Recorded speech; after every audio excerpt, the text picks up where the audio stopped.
Hi, I'm Jim, And I'm Hisham, and this is, the Quantumly Leaping podcast. of course, it is.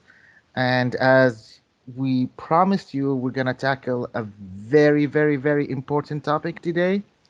But before we start, we're just going to say uh, happy upcoming summer because we didn't see spring this year. And it's getting a little bit hot, and so it's actually we're coming into summer actually. Yes. So weather is getting nice. People are started to get out, and of course, there's a lot of relaxation and lifting of some restrictions that we've had in the couple of Yeah. months ago. My God, it sounds like decades, but but I can't believe it's just a couple of months. It sounds like decades. Yeah. Yeah. Yeah, I know, but unfortunately, one of the things that we, at least here in Ontario, that the schools are not coming back. So we wanted to talk about this schooling and the online education and how that changed, right, Jim? Yeah. Like I said, the weather's good. I'm out. I'm a big cyclist, so I went for a nice 3 hour bike ride this morning and came back and kind of mellowed down, read a book, and I was excited about this topic today. And yeah, we're looking for this topic.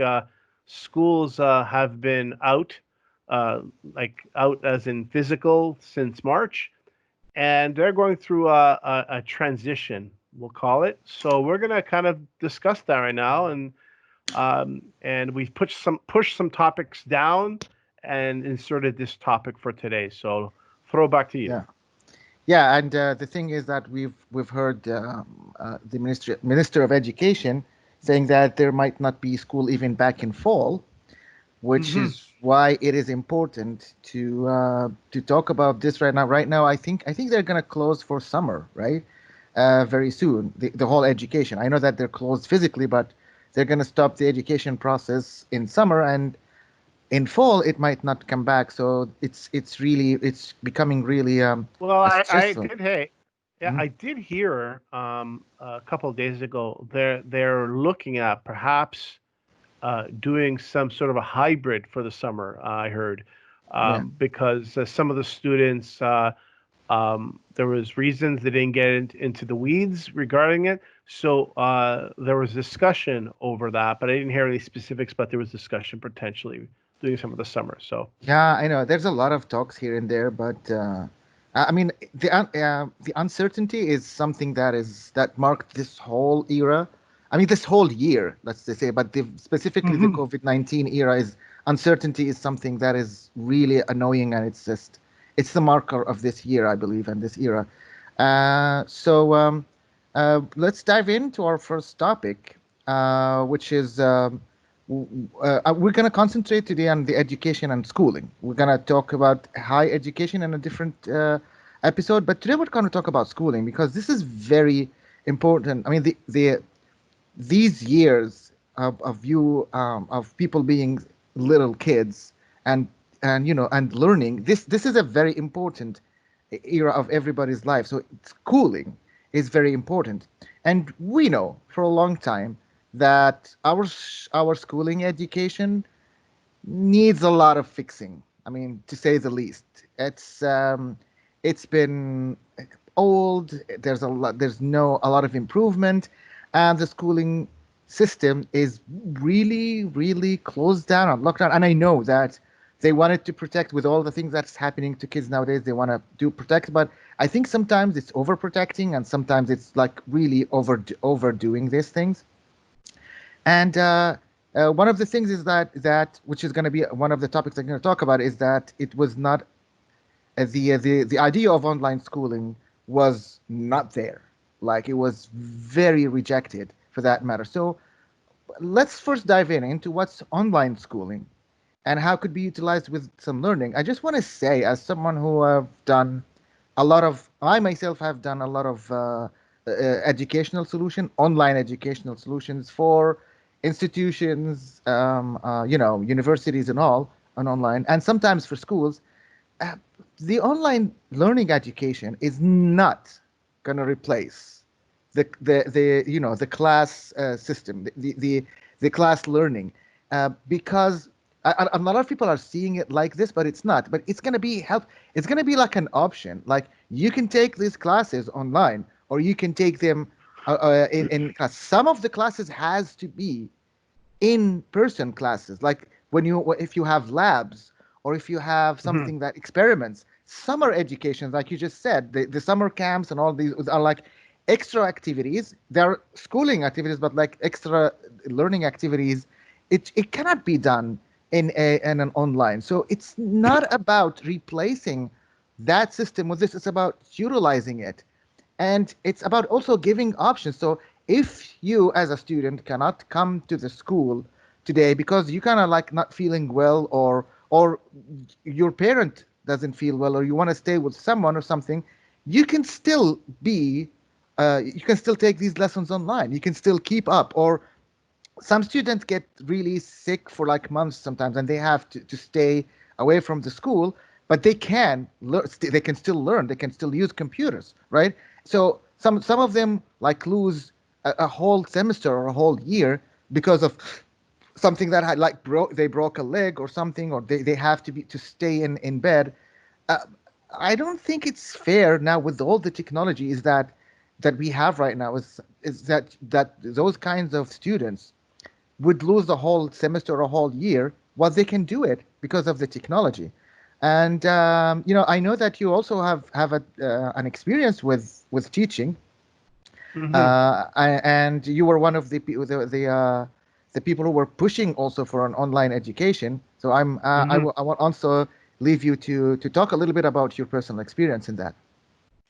Yes, thank you. So I've been a speaker for a long time, since 2008. But a portion of my speaking, I actually worked with organizations called JA Worldwide. They're a worldwide educational not-for-profit organization. So what I did is I would go as an independent consultant to these schools with with given a curriculum already, and I would go actually through some training. The curriculum was varied. Some was economics of staying in school. Some was success curriculum. Some was entrepreneurial, which was really exciting. Some was dreaming big.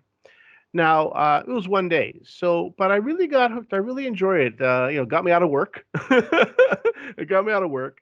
Mhm. And but as I did it, I had some experiences that really left me kind of jarred in a way that I went through the school system and I thought I turned out okay. you know, school, high school, college, and gradually got into something I enjoyed.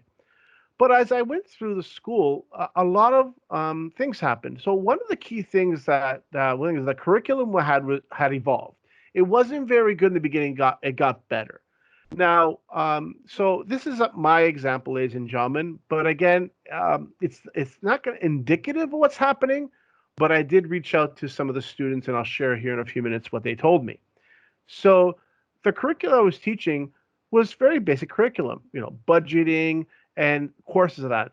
What I found was the teachers were also in the room for legal reasons. The student that they had to have a teacher in the room, which I was definitely good with because if there was unruly students and all that, they would take care of that, and there were. Let me tell you. But what I found is I had the attention of the students who really engaged, and what they did is they had the students work in groups of 5 or 6. And the reason they did this was to have the kids engaged rather than just one on one. And throughout the course of doing this, over the first 3, 4 years, it became very apparent that some of the stuff I was teaching, they were actually not teaching in the curriculum, which I found kind of interesting, like financial literacy, budgeting. In any way, shape, or form, the schools I visited were not covering that. It kind of caught me off guard a little bit. I'm like, you're not teaching anything about budgeting and all that, financial literacy?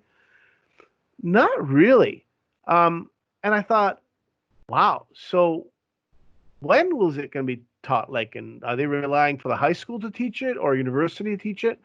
Because there's a lot of issues with debt and people not managing their money. So I started, just kind of, making some notes. So our curriculum, again, I was going for one day. Now I'm not going to change any students in one day, But what I did get back is that I would leave my curriculum with the students, and they actually redid the curriculum again later in the year. And I was grateful they were doing that. But what were they teaching them? And what I realized was that the school system has not much changed. The school system has been teaching the same curriculum, ladies and gentlemen, for a very long time. Basic mathematics, chemistry, and all the rest. It hasn't evolved.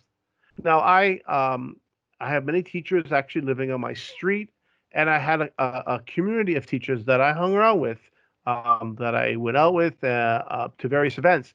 So over the years, I've been asking these teachers because I had their attention.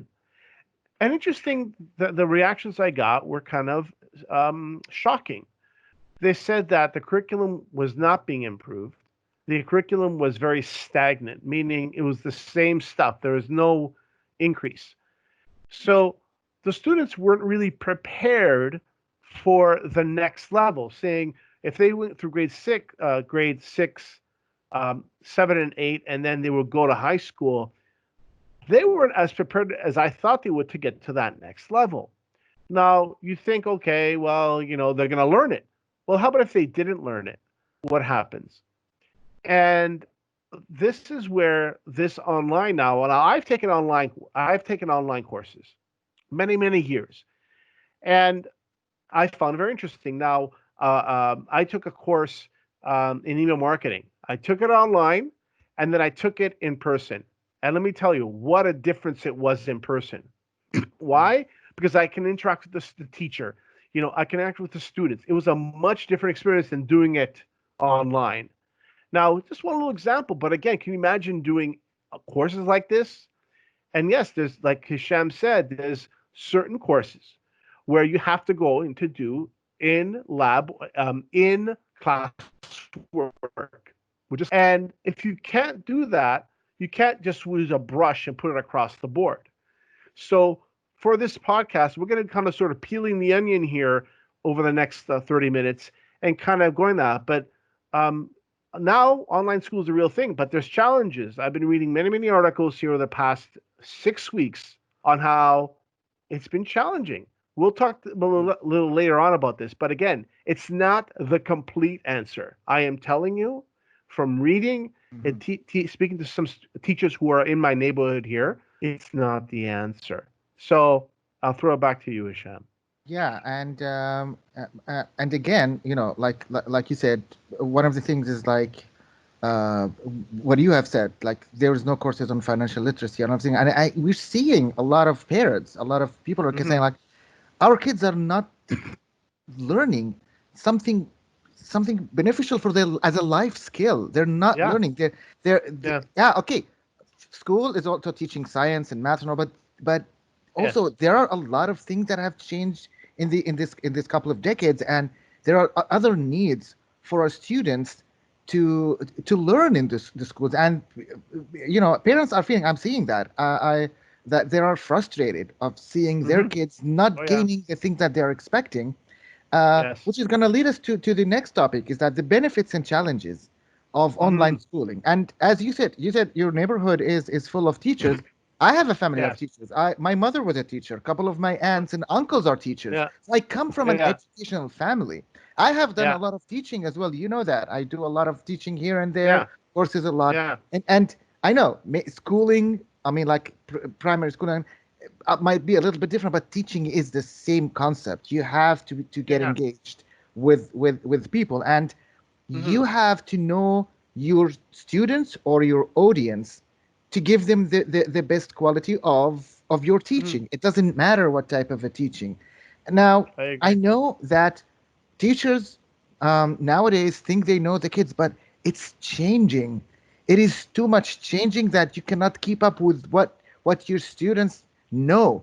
They can have Hmm. this iPad or the tablet or whatever it is, and with one click, one touch, they could connect to any website on the internet and get any kind of information, whether it's wrong or right, whether it's a good resource or not, but they could get it right now. It is not the teaching nowadays, or schooling is no more about I'm giving you the information, you go expand on it or research it in a library or something. No, they're getting this information They could get it from online. So it's now the role of a teacher, and I realize that. And I'm not trying to say that teachers today are good or bad, but it's becoming challenging, and our ways of teaching, our schooling, should change to match this generation's expectations and their level of access. They have an access to information like humanity had never had before. That goes for teachers as well. So the thing is, you from here and there, you have to balance in between, and that is might be one of the biggest challenges in classic schooling, or in class schooling, or one-on-one schooling. If you want to change the curriculum, it's going to take a lot of time. It goes through an agonizing process of looking at it. Is that proper? And when they do the changes and approve them, print the books, the most of the information that they are actually have changed and printed is now totally obsolete. And Mm-hmm. kids know Mm-hmm. that. Like, they Yeah. come to the school and they say, why should I learn this crap? I could find it on the internet. So I believe that the role of schooling right now should have changed, should get more into, you can pick, I can tell you the resources, good resources on the internet to go that you can get that. And when you come to the school, I don't know, I'm not trying to solve the issue of education, but make it more on how now you get the information from a trusted resource. Now let's see, when you come to the class, how you can apply it in your daily Mm-hmm. life, what you're dealing with your teacher, dealing with your colleagues in the school, dealing with your family, or in your future. But we see that is not happening. Like the example that you said about financial literacy, it's very important. A lot of people are Yeah. nowadays in debt because they didn't know how to manage their money. And Yeah. I think, like, Yeah. why shouldn't we do that? Why should we do something Yeah. like that? People can get the information. Why could we just tell them from a personal human experience? Why should we do that? I want you to expand on this from your own experience, by the way, because Yeah. I So believe this is an important thing. it is. I got two quick stories. So the first story is in 2011. I actually it was at an event here in Toronto. It was called the Small Business Forum, and I met a teacher. His name is Elliot, and Elliot was a teaching at a school here in Eastern Toronto. And he is, I would call him an outlier. If you know what an outlier is, you can reach Malcolm Gladwell. He's a Canadian, University of Toronto, and read his book. So what Elliot had done, he created his own curriculum, and he had told the school, "I'm doing it. Too bad." Now, are many schools doing this? I guess some of them are starting to do it. So this was a high school. So I went in once, and I went in nervously, and I taught a little bit about networking. It was about 15 students. He said, "Thank you very much." They gave me a little gift, and I left. About 8 months later, I got another phone call. They wanted me to come back. I'm like, "Come back? Okay." And they had a business ceremony. Same students, okay? Mhm. Invited me to be the keynote speaker to do two talks. First was on networking, second on mentorship. Well, I walked in and I'm like, wow, they listened. And so I did this talk, and the students came up to me and they said, "Listen, I know we were kind of unruly with you, 6 months ago." I'm like, "Well, no apologies needed. I appreciate it." Now, the reason I tell this story is that, did I make an impact on those students? I know I did. Um, but this is not something that's happening everywhere. There's newspaper articles that I've read, multiple newspapers, how now the government of Ontario now has finally realized that financial literacy is important. I almost fell over my chair when I read this. Now they realized it. The second story is, and the reason I'm telling these stories is that we have the opportunity to make an impact. Just as Hashem was saying, he has gone out. I have been a speaker, but I have a chance to speak in school. So I run an organization with a friend of mine here. It's called the Cash Flow Game. Now, it's a game predicated on a gentleman named Robert Kiyosaki, very well known. He created this game. He wrote a book, created this game called the Cash Flow Game. Now, I'm going to get into the intricacies of the game, but the point is that we started playing this game in 2012. It's been 8 years, 9 years of playing this game. The game is predicated on financial literacy. So basically, you have this. You start in the rat race. You go around, and it goes to get to the fast track. Many people say this. We're talking young adults, seasoned adults, even kids. The number one thing that we get out of the game is people are actually blown away by not able to manage their assets and their liabilities. And this game is not telling you how to play, but it brings out how you're managing your life. And I can tell you, I went to school when I went to college. There's a guy named JD, we're going to call him. He got this thing called a credit card in college. He went bankrupt. Bankrupt, ladies and gentlemen. We even had, I know I went a big word called an intervention with him. Three of us. He couldn't stop using it. He went bankrupt. It took him 7 years to get his credit back. I remember ran into him about 5 years ago. I said, we tried to tell you. Why didn't you listen to us? We're your friends, because it was just tap. Sorry, swipe, swipe, swipe. No, it wasn't tap back then. Swipe, swipe, swipe. So I've seen it with my own eyes. Now I've been very budget conscious with myself. Now I have. I was working in college. I paid off my tuition. I've been always working part time. Never asking my parents, paying rent and all that. It's all about this and making the effort. Now, did school prepare me for that? No, it didn't. And there's many other cases I've seen.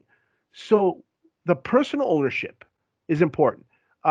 Hisham and I have run into a couple of situations with people that we know who've had financial difficulties. And you know what? It's not our responsibility to get them out of it, but it's our responsibility to educate, right? And we've talked about this. We're not going to mention names. But the point is, it's real and it happens. Now, why I'm telling you this, it all begins on this about the challenges of online schooling and education. Now, what's the medium? I don't know what the answer is. I don't know. Is there a medium? Oh, it's supposed to be 80%, 40% online schooling, 60% in person. What is that balance? Right now, we're in a mid-COVID situation where online schooling was forced upon the situation. And we're going to talk about this in the next point. But the point is, there's benefits and challenges to both, but where's the medium? I don't know where that is. And we may never know for a while what that is. But right now, as far as Ontario, it's all up in the air. As far as, is it going to be beneficial for the students to do it online? Or what's the challenges for them that they have to go back in to get that interaction? From what I've heard, the teachers are stressed. The teachers are not savvy enough. Okay, they're not savvy enough. Not all of them, but some of them are having issues with the savviness of keeping the students together. You have to go track down the students if they don't show up, things like that. So I know I don't want to get in the weeds, but these are real situations that manages where's the benefit and the challenge. And right now, I don't know what that is. So I want to share these just general to tell you that I've had experience in Hisham. Now, the best thing is to say, are these indicative of what's going to happen? Absolutely not, ladies and gentlemen. But these are real examples that I've seen, and Hisham is telling you. So I'll throw it back to you, Hisham. Yeah, and this actually leads us to our next topic is like the online schooling was defied for a long time, was Yes. fought against long time, and we know that. Yes. There was a lot of issues around it. It's not a new idea, not even in Ontario or in any place, but teachers and teachers, the unions. We have like four big, strong teacher unions here in Ontario. Oh Fought boy. against it a lot for that Yeah, matter. and may I ask, they didn't just fight. They actually went on strikes on a weekly basis, 1 day Yeah, strikes, on and off for at least what 3 months, 4 months. They did this before COVID. yeah. It through everything. The peers, the parents were annoyed. The students were in the middle of it, and it was getting. And then COVID hit, and then Yeah, they had to. everybody has gone to a forced strike, you know. But the thing is that Yeah, yeah, and it's they were okay. like in contract, and also they were in contract negotiations during that time too. So it was a whole shmob of things. Yeah, and I don't want to get into the what do you call No, no, the no, shenanigans but the of reason that but situation. Shan, the reason I'm mentioning is people, ladies and gentlemen who are listening and watching this, we have to understand the context of what we're in right now. This had to happen because COVID hit. There was no other option, so they just Yeah, couldn't argue, and they I all the unions disappeared, and then it was full fledged online learning, and that's all I uh, have to say. That's what yeah, happened. and as I said, it's the reason is I don't. It's not that I don't want to talk about it, but I it's if understand. we started talking about it, we will spend a week talking about the shenanigans. It was a circus It was. to It was. begin with, a media circus, negotiating Uh, circus. It was too much, and the ones who got hurt most were the student who were actually the label of like we want to take care of our students, and it led into a situation where uh, teachers and parents were supporting for the teachers for a long time. And I mean, like, yes. teachers have some legit requests. And the government of Ontario, let's just specify so that's not people doesn't think that this is the Canadian government. It's they they went on and they faced that with even more stubbornness and budget cuts. Yes. And when these negotiations started to happen, people from both sides were coming on the table not to negotiate but to fight. Like, they have it Yeah. in mind, like, we're coming to fight. And Yeah. not any of those sides was willing to negotiate, or to say, like, okay, No. let's balance our this, let's give They're up actually things. got so bad. It got so bad they were fighting in the media. It got so bad, ladies and I gentlemen, and I know, that's what it we're was calling a bad. media circus. It was, and it didn't solve anything. It did not solve anything. Both were to blame. Now, again, we're not going to get into details, but why we want to share this with you, ladies and gentlemen, is you have to understand the context of what's happening here, because this again was being fought for 5 months, and then COVID hit, and they had to do it. Yeah, There was no other option. And now what's happening is it's been written about. It's been written about online in newspapers, and it's not good. It is not good. Parents are stressed out because they're trying to do their job, and they're saying, "Hey, I didn't sign up for this." I can speak from experience. I have a 5-year-old nephew, 5-year old. I know he's 5, and his teacher said, "Could you do some stuff with him? You know, some online stuff." My the parents said, "No, it's okay. We'll handle it." Because the kid's 5, he's gonna go in front of a computer to do he's 5 years old. He has attention yeah, span of a gnat. So one little example, but I reached out to other students who had older kids, 11, 12, and they said it didn't last long. It lasted, but it didn't last long. So yeah, I did my research. I'm not coming here with no information. So it didn't last long. They're not going to stay in front of a computer for 3 hours to do that. Some of them, turned the pictures out. The teachers were chasing them. They didn't have their cell phones with them. There was a lot of shenanigans. So it yeah, was stress everywhere. So Ye- I just yeah, want to say that it was yeah, tough. It was tough. yeah. This transition was not easy.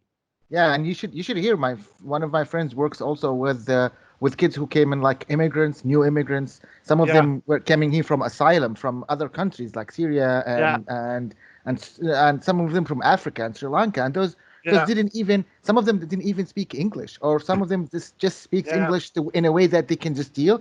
And now they have this full blown automated system that they cannot understand the language that it gets, and now they are in and they're failing and failing.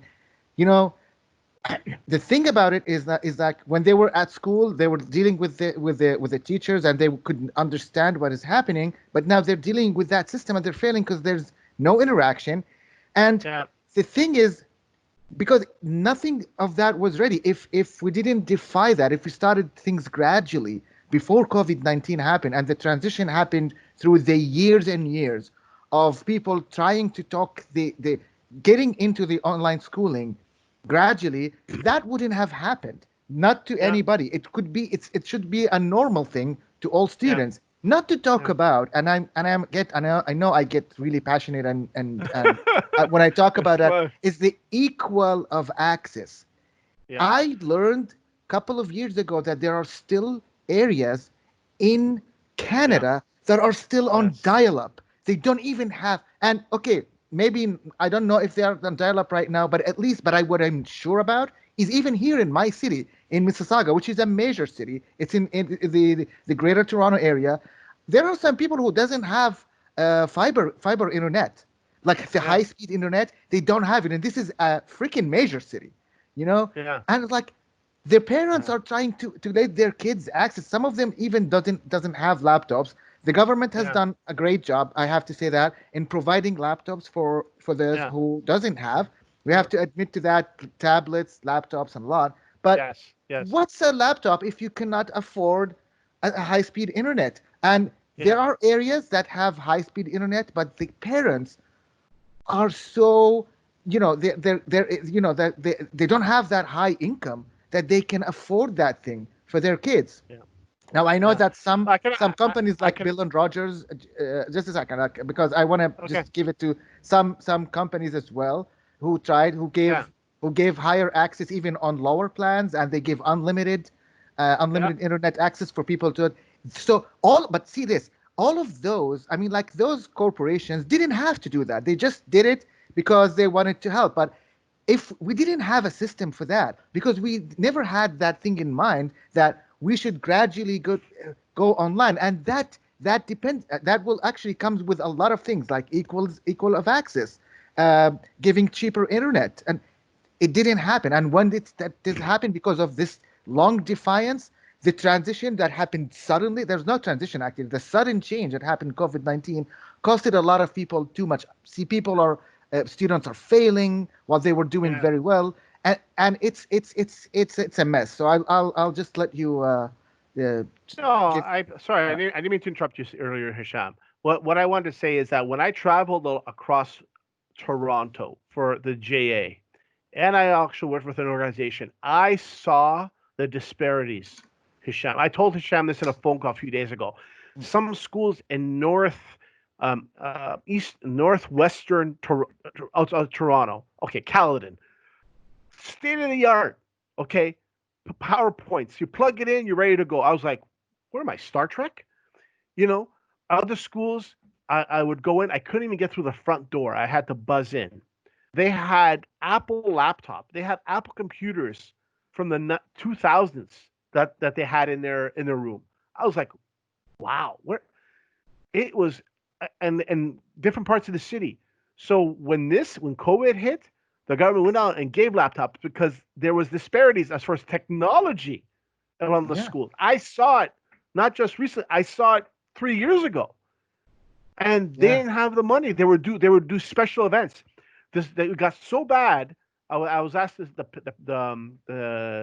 teachers, the parents would do special events to raise money. Like they would do like bake Yeah. sales, uh, Yeah. all the time to raise money to buy personal computers and routers and all that. Because some of the parents did donate, some of the wealthier parents did, but they couldn't do it all the time. Yeah. I saw signs. They showed me. They had muffins, chocolate sales. They would donate stuff for auction all the time to raise money. So I just want to add what I'm saying. Mississauga, Toronto, I saw in Scarborough, I saw it in Caledon. So when COVID hit, let me tell you, it was glaring, and the government had to step in and buy They did. They bought laptops and all that. But again, where were they 5 years ago, 10 years ago? But Yeah. this COVID has impacted everything, and that's why the show, again, we're doing it in a contextual manner, but it affected a lot of things, ladies and gentlemen. I'm telling you, even Yeah. now there's challenges, and we're into June, and they have no idea what's going to happen in September yet. They have no idea. So Yeah. throw it back to you, Shan. Yeah, I know. And just to let people know before we get into our next topic is that we're both Yes, passionate about that. That's why we sometimes talk about, because it is a real, it's something that we've been talking about even years before this podcast, or we would decide about it, yes. because it is something that we're passionate about. And as people who have done a lot of speaking and education and teaching, Hmm. Yeah. it touches us personally to see that this Yes. is, we could be better. We are one of the richest and more and advanced countries in the world, most advanced countries in the world. This shouldn't happen. Now this is, leads me also to our fourth and last topic is Hmm. okay. So we talked about the stuff that happened and all the shenanigans and circus that happened in this, but what can we do? How can we utilize the online schooling for a better and the best future for our kids? Because those are the guys who are going to take the future of this country, the future of this Hmm. world, even. Um, Hmm. Canada is one of the leading countries in science. I mean, like Hmm. a lot of people don't know that Canadians have given the world a lot. Like one of the things that the insulin is a Canadian invention or a discovery. Uh, Yes. and even in technology, in AI, a lot. So these kids are going to be the ones who have to take that and distribute more to the world. So how can we utilize this schooling for that matter? The way I see it, and that's only me, of course, the way I see it is like, first of all, we should engage everyone on the table because right now I see parents. I'm not a parent myself, but I see a lot of my friends who are parents who are, for the first time, they're engaging into their kids' schooling because they see them while they're doing this online, and they say, "Is this what our kids, Hmm. take in Yeah. school?" Because Yeah. okay, so the online schooling right now is not too different from this. Is this the same material, but they just put it online? And it's not too different. I mean, maybe in a classroom you're more engaging and have social experience, but the material itself, my friends are saying, the material itself, it's, as someone said it, and I'm quoting, not worthy. That's what he said. And he said, like, I'm Hmm. feeling that my children are actually wasting time in those schools, and Yeah. a lot of my friends are, considering homeschooling, which is, Yes. I myself, I don't like the idea of homeschooling for a lot of things, but right now it's becoming homeschooling because the parents are noticing that what their kids are not teaching very well, so they're trying to give them something else, and that will Hmm. create another disparity between what Yes. those kids are learning according to what their Yeah. parents are giving them. And it's also the equality. So some of them have more access to a higher internet, they can learn more, they can find more, and the others don't have that, so they can Yeah. barely finish Yeah. their own I don't know, homework that they are doing them, or watching those. I mean, like, Yeah. these are so, I saw some of the material, and I'm talking from an experience, man. This is, some of those are just like, they couldn't even put some better effects on those PowerPoints to at least give more attraction, like fade effect, or something like that. It was like, it is so boring to watch Yeah.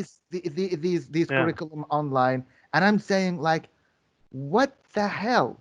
It is not what schooling is all about, online or not. It's not what the Yeah. schooling is all about. And I want to throw you back because I know that you have also, you told me about a story and you wanted to share about this. Yeah. So, I wish I could have the answer to this, but what I can do is, the last couple of weeks, I've actually, I do a lot of cycling here, and I have a lot of students also in my neighborhood here. My neighbor is a teacher in Vipey, and they have three girls. So I've talking to the girls a few times, and I actually play at a local school here, and a few of the kids, I leave and play tennis, and the kids are, I'm leaving, the kids are coming during this time, and a couple of parents engaged me because they thought I was a teacher. I said, I'm actually just a local resident. I'm a speaker and all that. And I asked them about what is happening and what do you think it's going. And I couldn't get these parents to shut up. Sorry, I'll be polite. They were actually very disappointed because the thing is, what they told me in generally is, even though they agree that this online schooling was a solution now, what's the solution for the future? Because they don't think that this online schooling is the way to go full time. Why they think that's because they in sense that they told me that the engagement they get from the teacher live, okay, with their students is immeasurable. Some students need some help, some may don't, and also that camaraderie between the students is important, right? Well, another said that the stress of having their kids at home, and the both parents working from home has another problem. It's called Wi-Fi gouging. Yeah. Because even if you have the best plan, you have four people working. Now it's gotten to the point where they have certain hours of the day. The students can only work 2 hours. Mom has it for 2 hours. They know to do webinars or not. It's caused more stress in the family dynamic. My brother and his wife both work from home because of this. Well, they have two now. The two kids. One kid is doing some sort of online learning, but the rest is through now homeschooling. Now, is it the solution? Absolutely not, because it's not. Is this a long-term thing? Yes, they can teach them numbers and all that. Grandma comes down once a week and does a little bit. We're teaching a little bit of Greek, just to kind of get that, and they're picking up pretty quickly. But the solution of becoming what's the best thing for long school in the future? I wish I knew the answer. I think it's going to be a topic for discussion because the curriculum that's being taught now is outdated. Ask any teacher. Okay, how could that be fixed? This COVID again has thrown a wrench in the way it's happened, and now the students are out in Quebec. They did a mismatch of days, 2 days and 3 days. It didn't work. They actually scaled it back just recently. First because of COVID cases. Second because it was messing up with the parents' schedules, right? Yeah. So it didn't work. So they scrapped it. And the states too. They run it a little differently. They run in tracks in the states and messed that up too. So even universities and colleges, just to throw even more drama in here, they're scaling back their classes, and some are going to be online, some are going to be in person, some are going to be a mixture of both. And they're not changing their prices. Here's the kicker: the prices of the courses Yeah. are not going to be decreased; they're actually going to increase. So here's the spectrum of the education that the future leaders are going through, and it's not exactly stellar from the research I did and the research that Hisham and I spoke about. And yes, we're sharing our experiences as independent consultant speakers. But I tell you, we're trying to do our part. And if you think it's a small part, ladies and gentlemen, it's actually a big part because we're giving them the platform. So this podcast we knew wasn't going to be easy to do, and again, the context of this because of COVID has challenged the whole medium. I hope that we find that medium. I don't know what it's going to look like.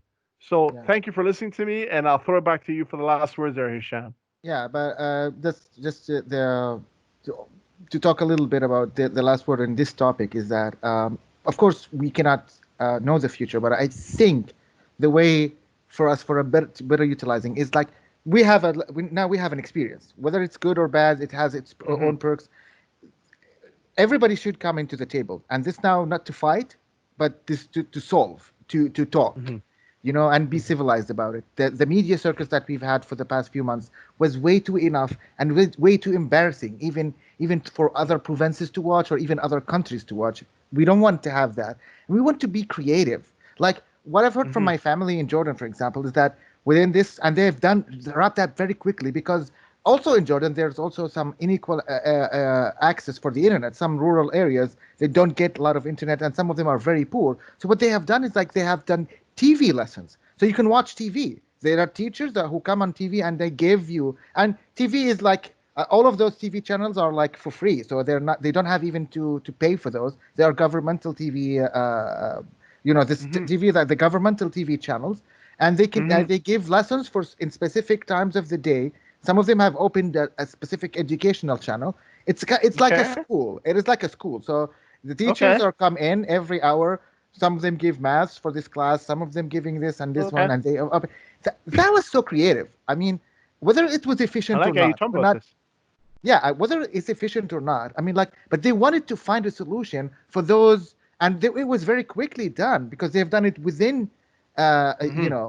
COVID-19, and they didn't have a lot of time, but they just came in, they've done these things, and they gave it. So those students who didn't have access to the internet, Mm-hmm. at least could watch these things on and their parents could be with them so they could follow with them with homework or something like that. Yeah.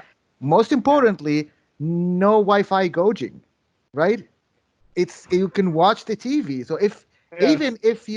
if you want, and there was online courses, of course. I mean, in Jordan they have the online courses and the TV. So Okay. even if you are in an online and something, but your parents are doing something, instead of going online, you can watch that to that you will not go. You will let your parents work. You can go and watch it on that TV channel, and that's it. So that is my point. I mean, like we could be creative if other countries around the world could do something like that fast. Why don't we? Why can't we? And it's Yeah. not because we don't have creative people. I'm not going to say that. It's not because we don't have good teachers who want. It's because for the past few months, actually for the whole of this year, since the start of this year, this this like fights that happened have created this very tense, Yeah. feelings between both sides, and they don't want to do that because it's became personal to them. Now, what I'm going to say is what happened is happened. What is done is done.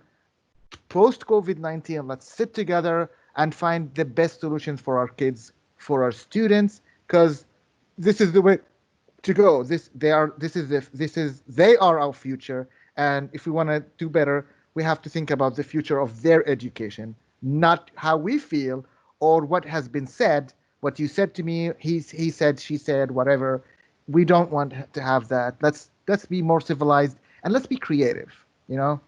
So with that, I want you to have the last word because we want to close this. We're a little bit over time.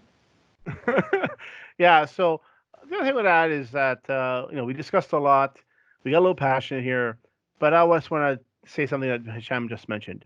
These are the future leaders, and we want to give the future leaders the platform and the education that they deserve because they're going to be making decisions down the road long after we're going to live to 120, I hope. But we want to give them platform. So with that, I'm Jim. And me, I'm Hisham, and I hope you like this episode as you liked our other episodes. I suppose. And again, I just want to say this is not against anybody. As I said, I come from an educational family. A lot of my aunts and uncles were teachers. Jim, also, you told me that some of your family were teachers, and you live in a neighborhood with a lot of teachers. We love you Yeah, guys. You are the ones who made absolutely, us, right? absolutely. Yeah, but we want change for this. We live in a different era Yeah, of time. It's challenging. This is why our podcast is the challenges of this era. That's why we called it the Quantumly Leaping Podcast, because we're quantumly leaping into the future. And I know, and now, like, we're just trying to help. We're just trying to put everything on. I won't say we would put them on the right track, but we have to start the conversation to put people on the right tracks yeah, for a better future for everyone. And I would like to say, that we will have another episode about higher education. You know, I don't know when we're doing it, but we're planning, and we do a lot of research and a lot of trying tackle on. We talk too much before. That's what people don't know is that before we record any of those episodes, we talk a oh lot my about that. goodness. Can we talk about this? How can we present that in a way? Because we don't want to have we don't want to create enemies. Because this is not about it. No, It's no, about putting that no. topic and starting that tough conversation. So We're we're gonna gonna have that. yeah, we're actually gonna do a show. We're gonna do a show. And we're gonna tell them what we talked about for the last 5 days, because the part that makes the show what it is that we have to talk, and both Shem and I have things going on during the day, so we literally talk sometimes at 10 o'clock at night, or sometimes a little later than that, because Sham's working on some special projects. I'm out and about. I'm starting to meet friends now. I'm promoting social distance. I'm meeting friends. So a lot of work goes in. And again, I just wanted to reiterate: we need to explore these articles and these insights. So we are with you, but we have to tackle this Yeah. challenge here. Yeah, and and most of what we talk about is what we listen people talking about, right? That what we hear it yes, from people, and we do. Yes. many of those topics, either some of them were actually decided before we started this, but we hear from people that they're asking us to do about those topics Yeah, yeah, because they yeah, see that this is the nature of our show, and they say like, and we say like, yeah, we have a plan to talk about that. Do you have any input? And some of them give us like yeah, really, really, really great input. We yeah. thank you for that. We This have, we show have, is from you to you. Actually, yeah, it's not just us, right? yes, yes. So again, uh, some of the shows will go a little long, but again, it's all about having the conversation. So Yeah. goodbye from Jim here. Good night. Goodbye, And everybody. goodbye from me, Hisham. See you next episode.